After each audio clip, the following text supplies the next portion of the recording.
Good morning students. आज आपको exercise first day में आगे क्वेश्चन बताने जा रहा हूं मैं।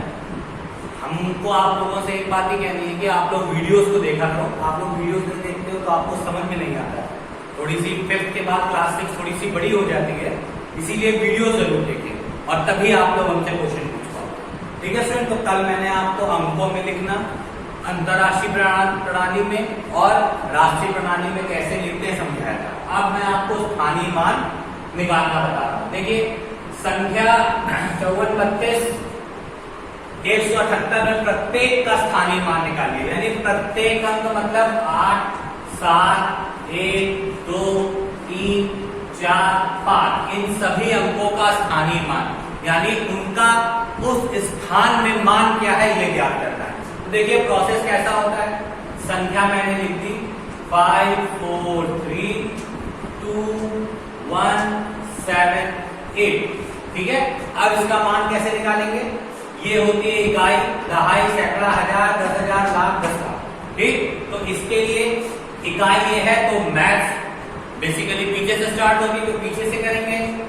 तो 8 के बगल में कोई अंक नहीं है तो 8 इंटू, ठीक है, जिसके बगल में कोई भी अंक नहीं होगा तो उसके बगल में 8 जो संख्या होगी उसका 1 से गुणा होगा।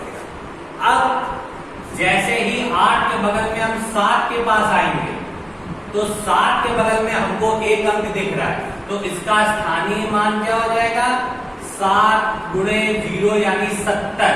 सीधे सीधे हम क्या लिख देंगे यहाँ पे 70। ठीक है, और वैसे ही 1 लिखेंगे तो 1 के बगल में 2 अंक है तो हमें कितने 0 लगाने पड़ेंगे 2 0।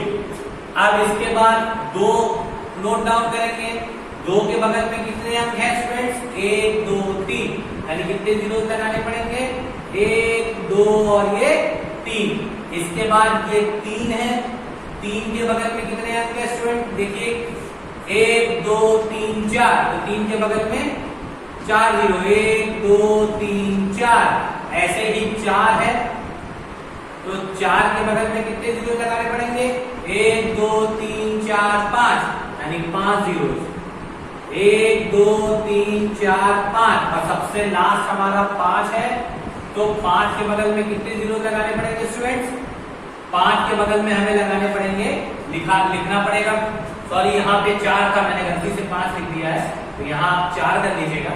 इसके बाद लिखेंगे ऐसे 5 और 5 के बाद अंक काउंट कर लेंगे 1, 2, 3, 4, 5, 6, यानी कितने 0 1, 2, 3, 4, 5, 6 जीरो हमारे लगा देंगे। तो ये आपका कंप्लीट आंसर हो गया। ये होता है स्थानीय मान निकालने का तरीका।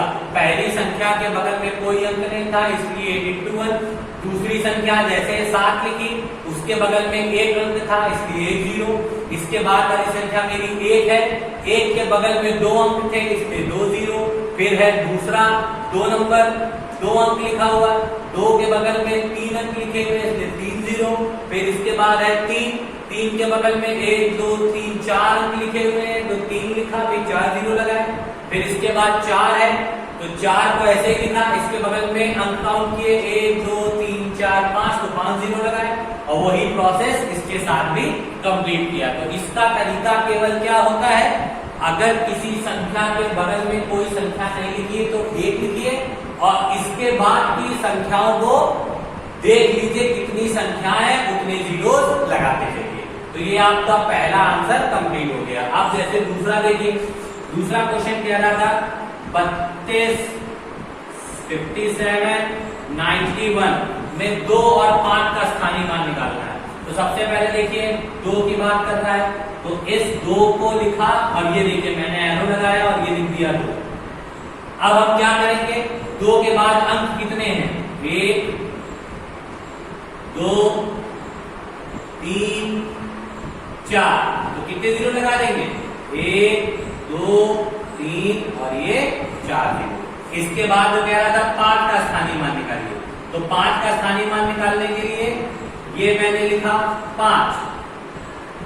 ठीक, तो अब ये वाला अंक लिखा है मैंने 5, तो 5 के बाद कितने अंक है देखिए 1, 2 और ये 3, यानी कितने जीरो लगा देंगे?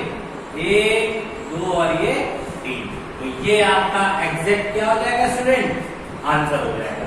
तो हम इसमें क्या करते हैं, जिस अंक का स्थानीय मान निकालना होता है उस अंक को लिखते हैं और इसके बाद जितने जीरोस बचे होते, जितने अंक होते उतने जीरो को लगा देते हैं। जैसे 5 लिखा, 5 के बाद जितने अंक थे उतने जीरो लगा दिए। यहाँ 2 लिखा, 2 के बाद मेरे 4 अंक थे तो यहाँ पे 4 जीरो लगा दिए। ओके स्टूडेंट्स, इन 2 क्वेश्चंस को नोट करिए। इसके आगे के 2 क्वेश्चन मैं आपको और समझाने जा रहा हूं।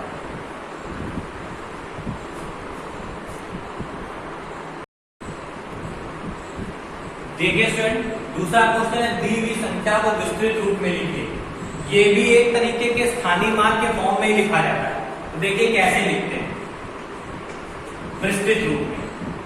ये लिखा हुआ है, स्टार्टिंग करिए, हम लोग आगे से स्टार्टिंग करते हैं, पीछे स्टार्टिंग नहीं करते। जैसे लिखा हुआ 3, ठीक, 3 के आगे अंक कितने हैं? 1 2 3 4 5। तो हम क्या करते हैं, गुणे 1 लगा दे, 1 2 3 4 5, 5 जीरो कर दिए, प्लस इसके बाद मेरा अंक क्या है?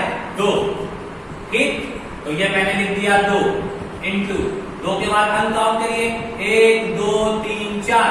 तो 2 के बाद अगर केवल अब ऐसे 4 जीरो लगाएंगे तो 2 का जब जीरो में मल्टीप्लाई होगा तो डिजिट जीरो हो जाएगी, तो गलत हो जाएगा। इसलिए यहाँ क्या लगाना पड़ता है? 1।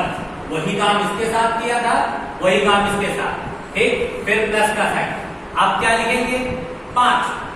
तो ये 5 लिखा, ठीक। 5 के बाद कितने दिखाई पड़ रहे हैं? 1 2 3।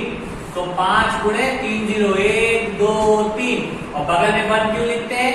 जिससे पूरी संख्या का मान शून्य ना हो जाए, ठीक। इसके बाद क्या है मेरा? 7। तो ये लिख दिया मैंने 7, मल्टीप्लाई का साइन लगाया। कितने अंक हैं? 1 और 2। तो कितने जीरो लगाएंगे? 1 2, और बगल में क्या लिख देंगे? 1, क्योंकि जिससे पूरी संख्या जीरो ना हो जाए। इसके बाद क्या है मेरा? 9।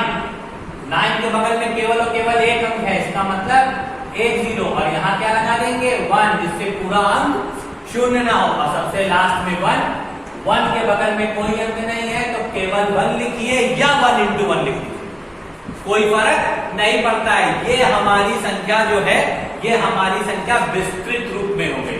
किस रूप में हो गई?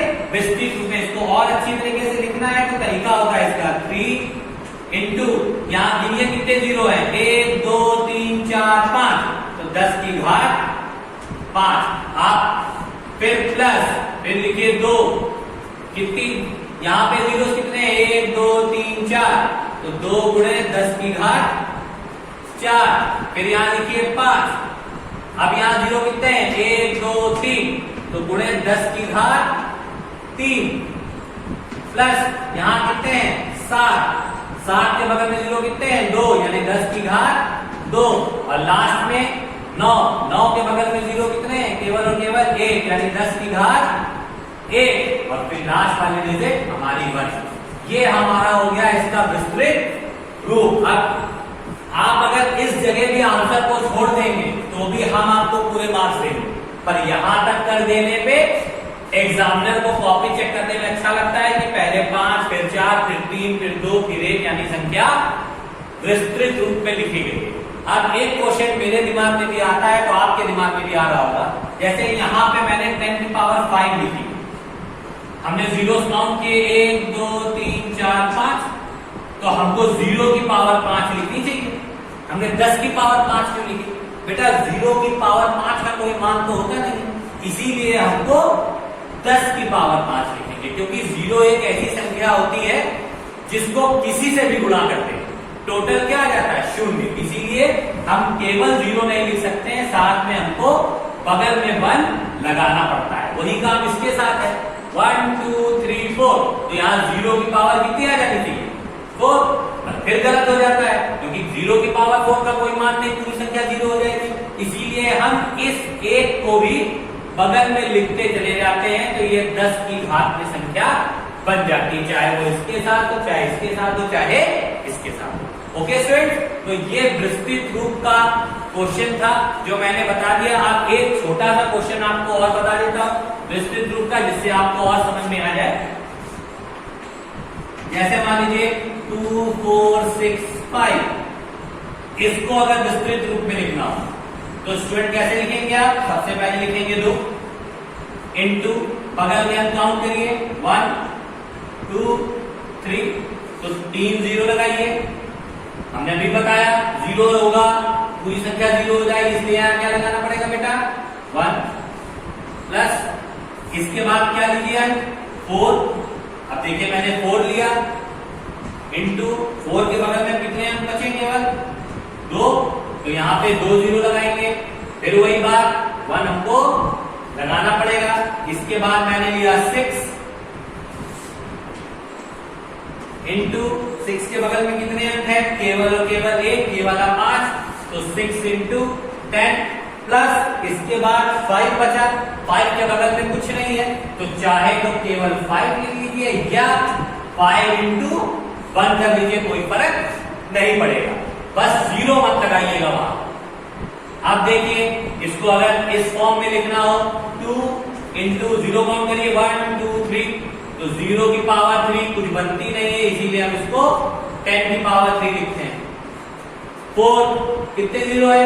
1 2, 0 की पावर 2 कुछ बनेगी नहीं, इसलिए यहां 1 यानी 10 की पावर 2 प्लस यहां 6 इंटू एक बार 0 है तो 0 की पावर 1 कुछ बनती नहीं है, इसलिए 10 की पावर 1 और सबसे लास्ट में 5। ये आपका एक्सपेंडेड फॉर्म का तरीका होता है, यानी संख्या को विस्तृत रूप में इसी प्रकार से लिखा जाता है। और ये जो मैंने पावर्स लगाना बताया, ये आपको समझाने का तरीका था, जिससे आप कंफ्यूज ना हो और अच्छी तरीके से चीजों को समझ सको। ओके स्टूडेंट्स, तो आज विस्तृत रूप के साथ आपकी एक्सरसाइज कंप्लीट हो गई है।